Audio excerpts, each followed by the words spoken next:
back to another episode of the Deals for Dentists podcast. I'm your host, Dr. Eric Block. And through these podcast episodes, I'll be interviewing dental professionals and companies, and I aim to inspire, entertain, and educate you on the best tools and technologies out there. My goal is to help make your practice and career more profitable, efficient, and most importantly, more enjoyable. And also be sure to check out my latest book, Stress-Free Dental Implants, Re-Energize Your Career with Implants, and also my first book, The Stress-Free Dentist, Overcome Burnout and Start Loving Dentistry Again. And you can find those on my website, thestressfreedentist.com. And today we're joined by Paul Edwards. Paul, thanks so much for joining us. Hey, I'm very happy to be here, Dr. Block. Thanks for inviting me.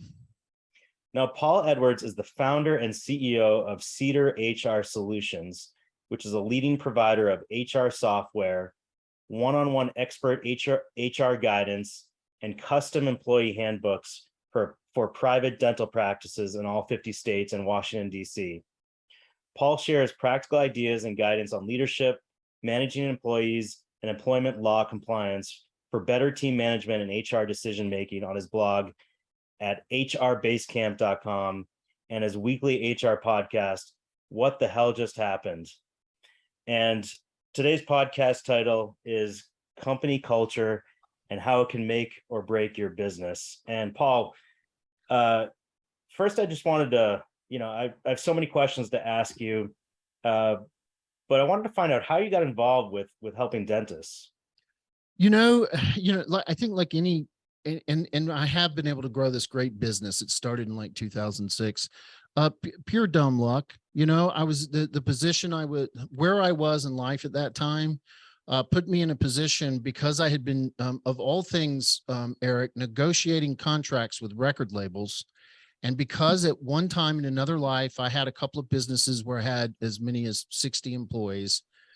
Those two things came together when I was working for a law firm as an analyst, and they had an opportunity to start doing associate agreements in dentistry.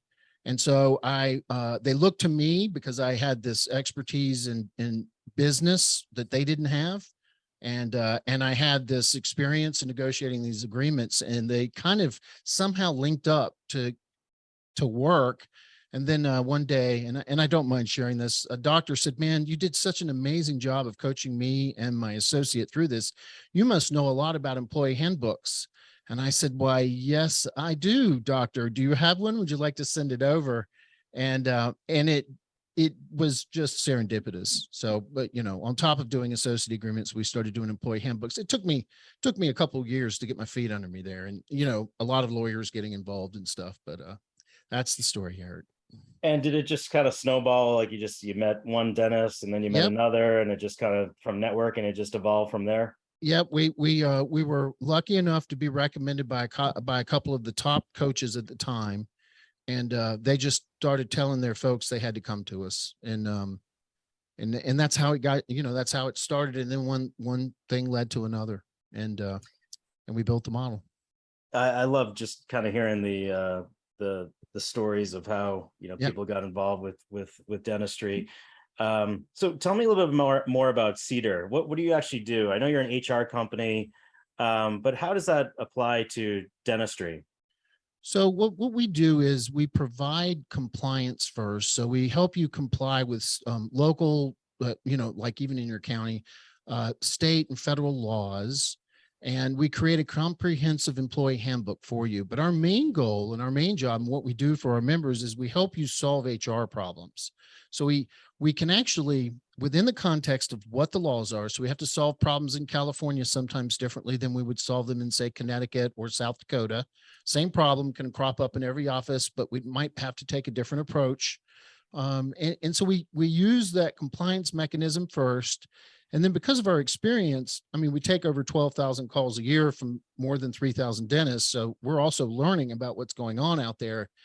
We take that experience of solving those problems down to the kind of the minutia of giving you options, maybe best ways, a different approach that you didn't know that you could take. And then it just kind of blossoms back out from there. So those are the main things that we do. And then the last thing is a lot of times, dentists and all business people, it's not just dentists, you miss key opportunities to document things, and you miss key opportunities within your handbook policies because you don't know what you don't know to protect your practice in a very real and substantial way. And so, but with all of that, we also added in our own proprietary software, of which Dr. Block, we're releasing a new version of it after 3 years of working on upgrading it. So that's that's the really long elevator pitch. So if we were going to the 74th floor, that would be the elevator pitch from beyond what we do. So with compliance and proper documentation and a proper handbook, how does that help the culture of a dental office, would you say? Well, okay, two things.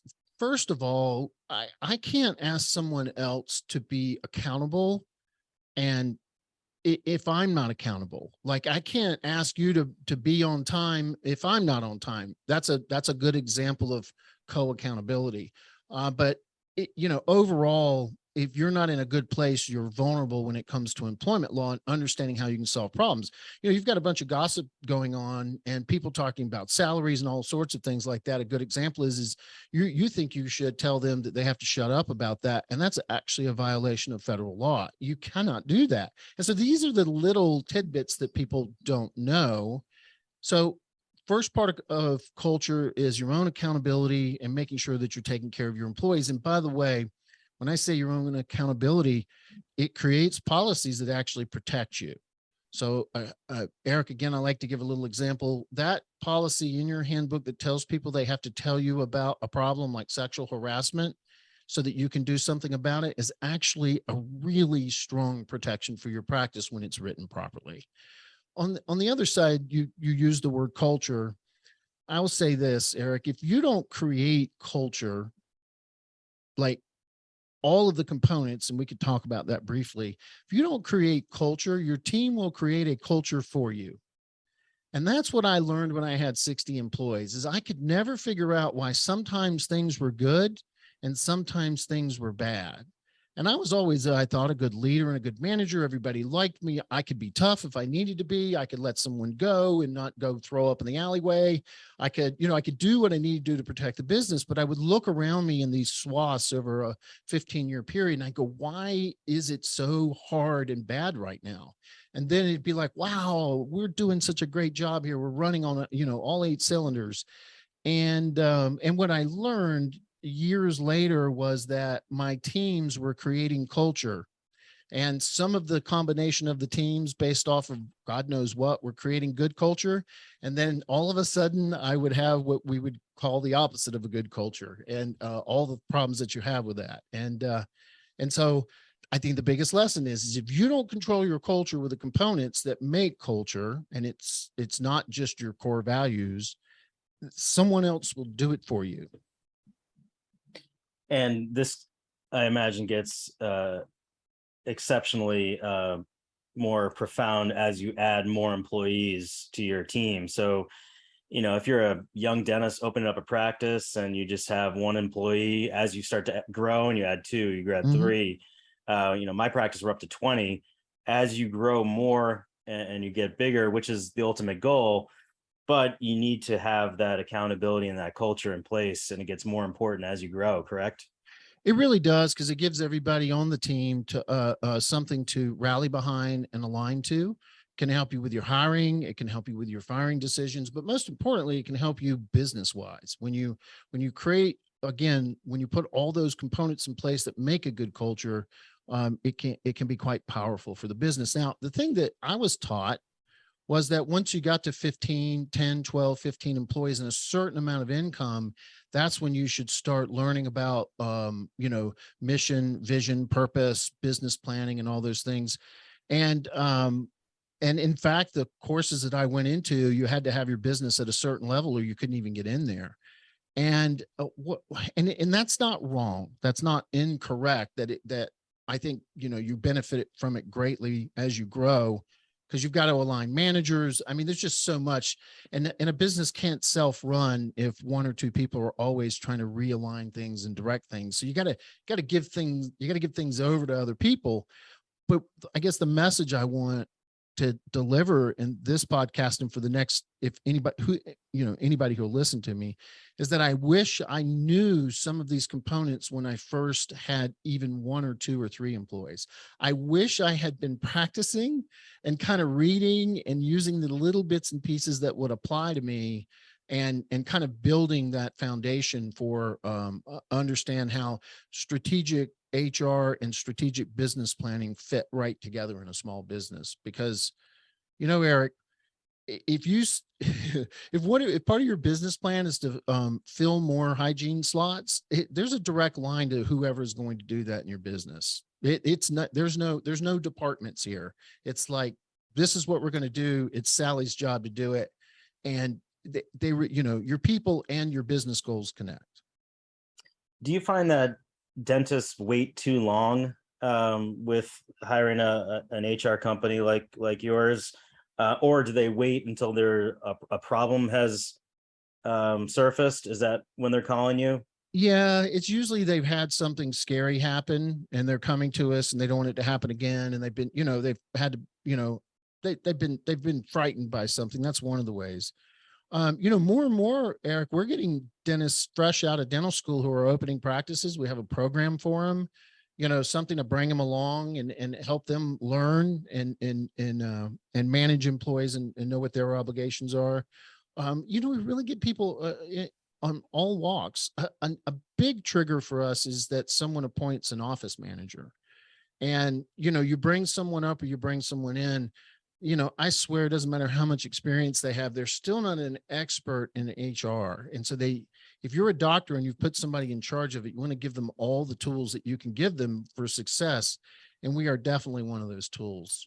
There's a mantra in many of our members' practices, that is, call CEDAR before you do it. You know what to do, but call CEDAR, just check in, let them ask you the set of questions around the circumstances, and yeah, that's kind of how we look at it. People come in from all walks.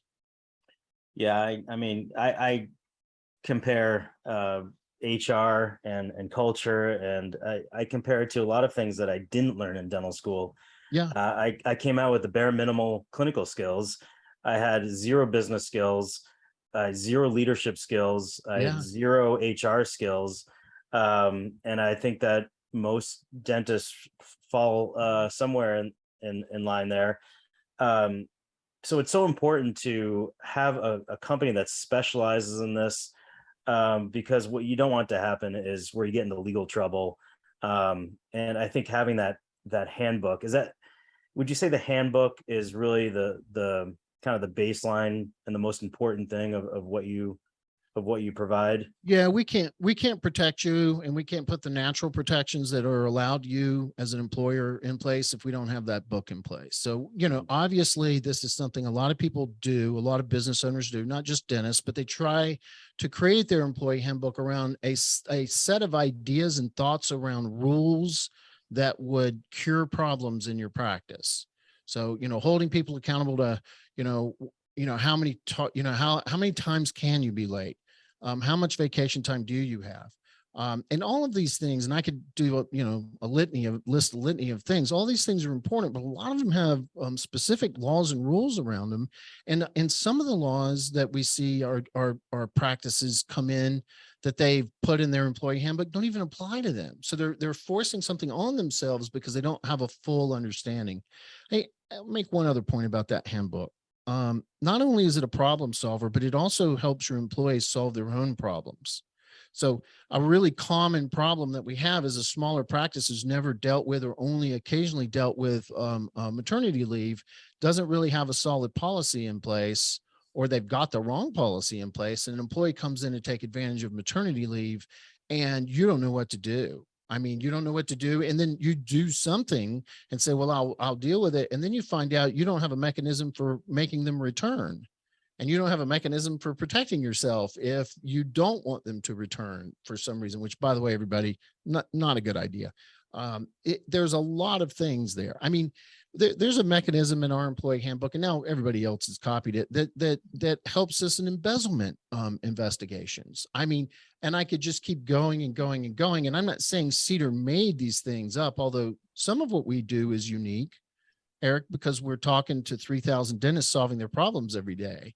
And so, you learn a lot and you change. And so, yeah, that handbook is super important. And then in my own business, I have got attorneys and really seasoned HR people who are helping everybody solve their problems. But even within my own company, I have specialists who can write policies.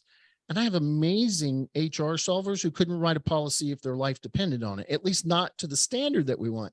So when I look at a doctor who tells his office manager, "Well, just find one online and make it ours," it's as cringeworthy as if I were to say, as if a dentist left me in a treatment room with all the tools I need. Just say, "Hey, everything you need's there. You'll figure it out." That's what I wanted to ask you.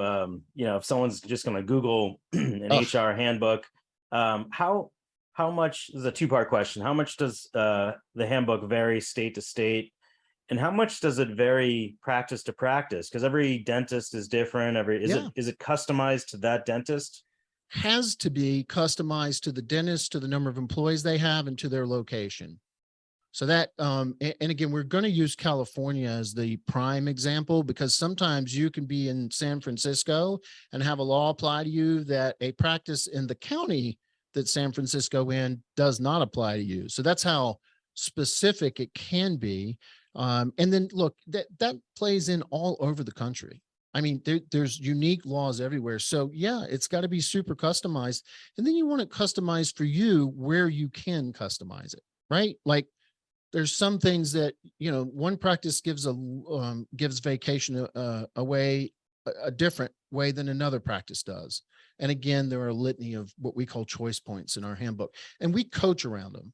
So we do all the work for you with you. So you're part of the process, but you're not writing policy. You're making decisions. We're coaching. We actually train, Eric. Dr. Block, we train every single person we give a handbook to. They get a little mini 2-hour, longer if they need it, like lesson, in employment law and on the book. And while we're doing that, we're also putting those final touches on their customization. So when you think of culture, this isn't just for a DSO. This isn't just for a a large practice. This is, if I have an employee in my office and I'm creating a culture, whether it's one employee, 2 employees, 3 employees. Yep. And also I want to make sure that legally that I have all the policies in place, correct? Yep.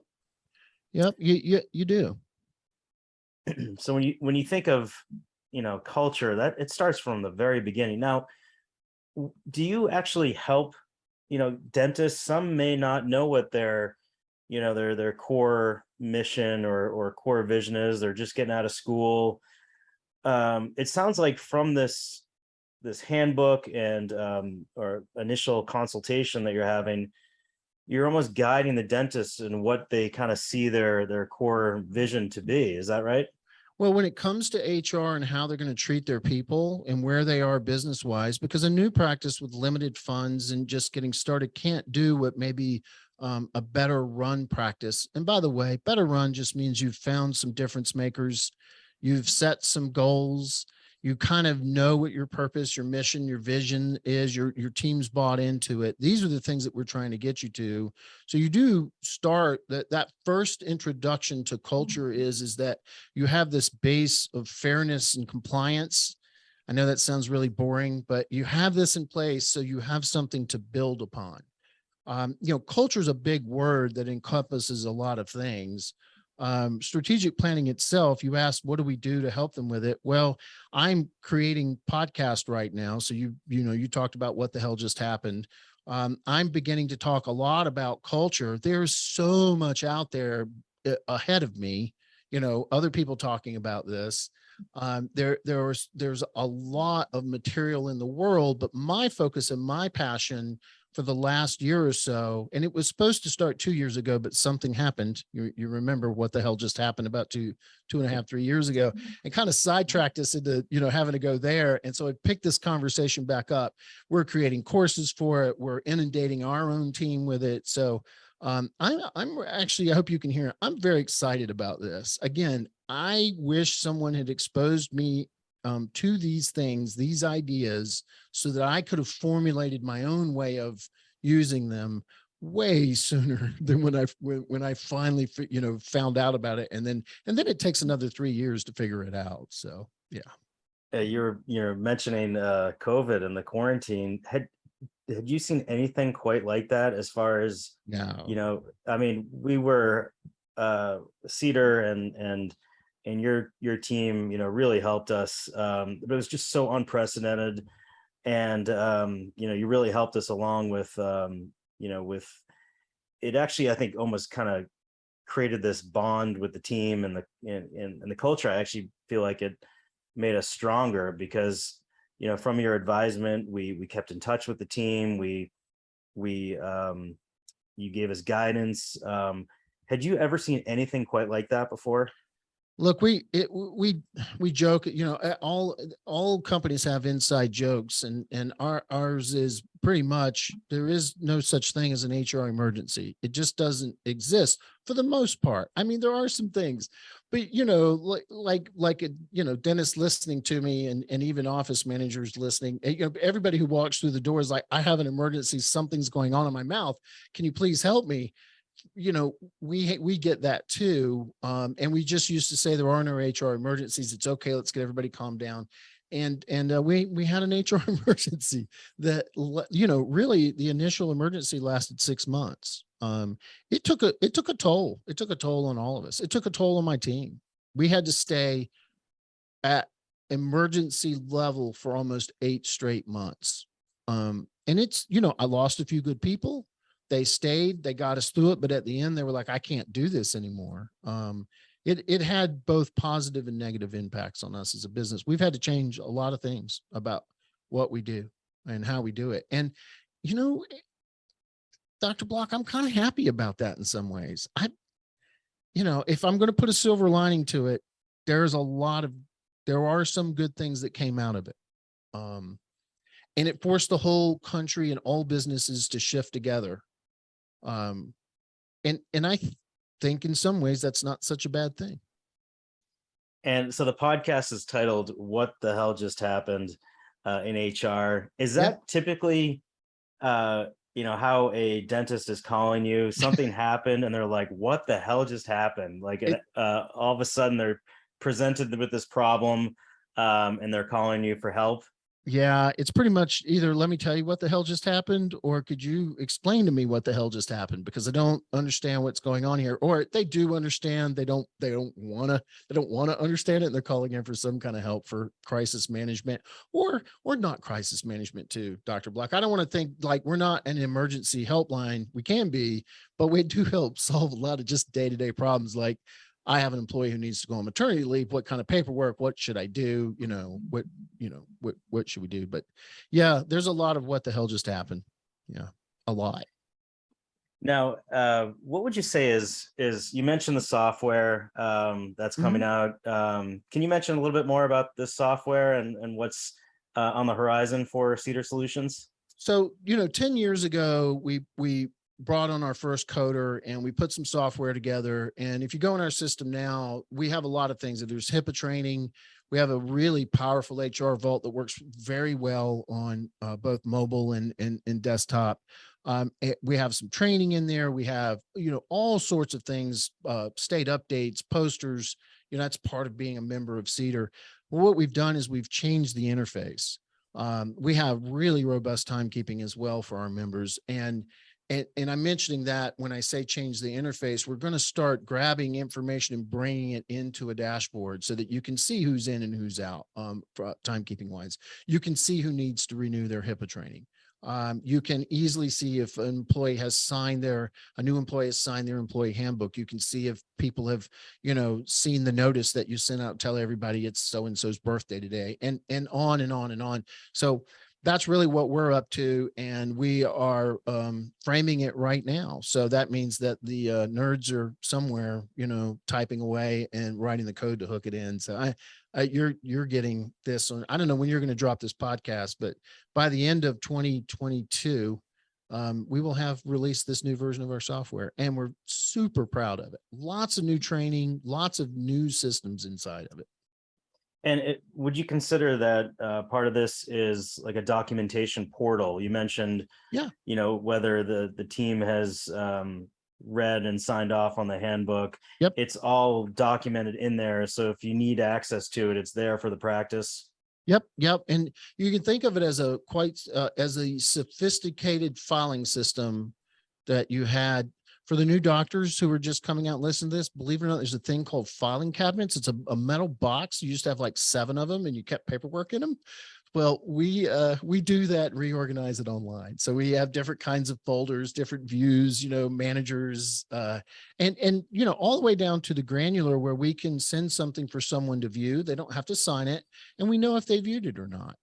Just everything that would be associated with keeping records, gathering all of their information, storing their W-2s, storing their I-9s.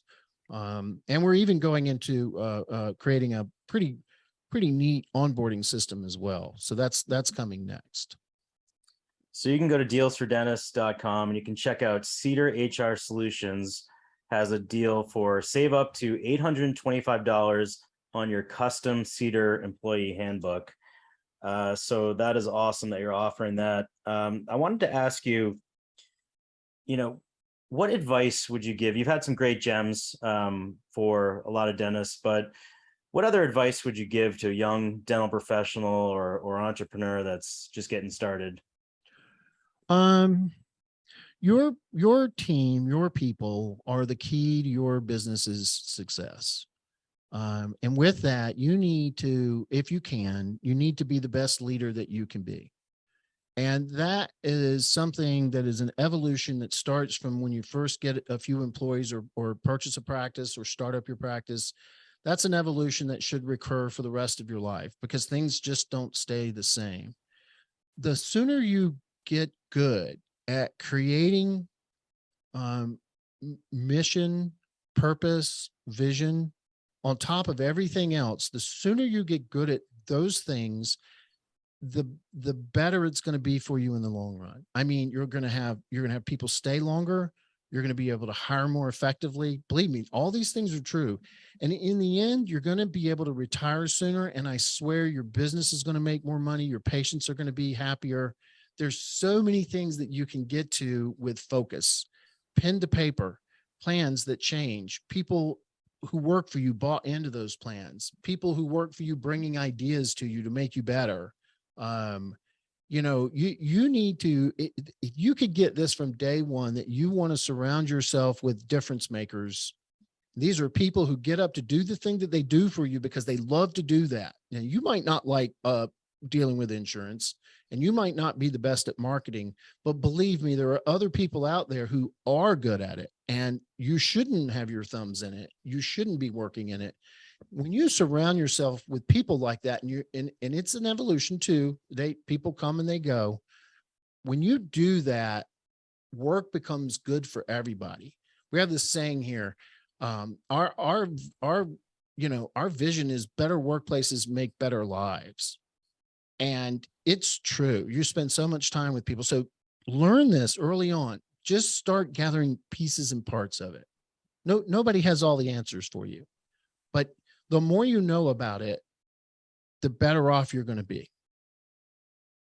I think that's great advice. Paul Edwards, the founder and CEO of Cedar HR Solutions.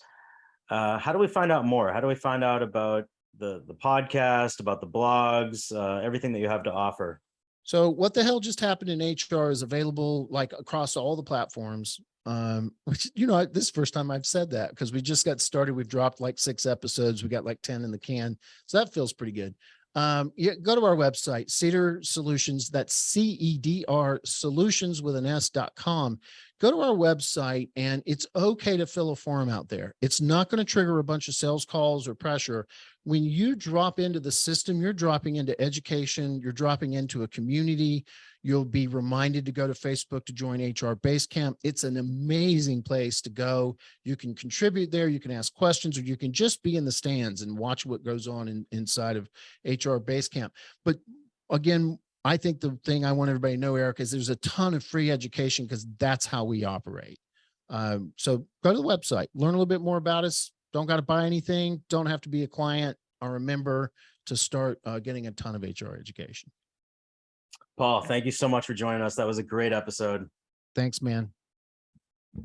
As always, I hope everyone finds this episode interesting and valuable.